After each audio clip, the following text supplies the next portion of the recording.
Okay, so meron tayong quick tutorial sa mga di nakakaalam. Ang Smart BMS ay isa sa mga pinakamagandang upgrades na pwede yung gawin sa unit niya. So itong tutorial na to, paano i-reset yung Smart BMS kung hindi ma-read sa Bluetooth app. Okay? So, sa mga di pa nakakaalam yung Smart BMS, ang functions yan, makikita nyo if balance pa yung battery nyo in real time via Bluetooth application. Tapos meron din siya active balancing. So hindi kayo basta-basta ma-early cut off. Ngayon, pag may problema na battery nyo, nag-early cut off kayo, malalaman nyo agad kung battery may problema via Smart BMS. Sa mga bagong nilalagyan namin ng Smart BMS simula ngayon, anong araw ngayon, Dong? Merkules. Anong araw? March 6. Oh, ito. Oh, hey. Shoutout. So, starting March 6, maglalagay na tayo ng kill switches sa Smart BMS natin. So, ano yung tsura nun? Ito yan.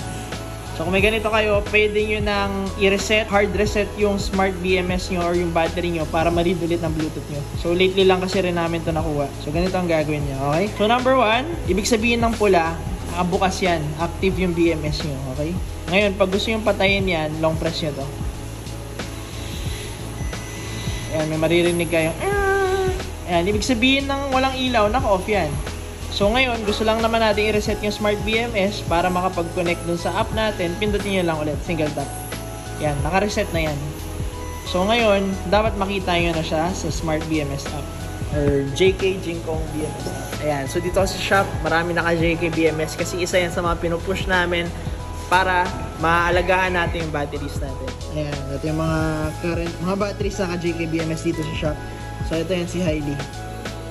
Ayan, nare-read na ulit, no? So yun lang. So kung hindi lumalabas dito sa yung BMS nyo, gawin nyo lang yun. Long press nyo lang to para ma-hard reset. Tapos press nyo ulit para lumabas yung pula para ma-activate yun. So yan, yun yung procedure paano mag-hard reset ng JK BMS. By the way. By the way,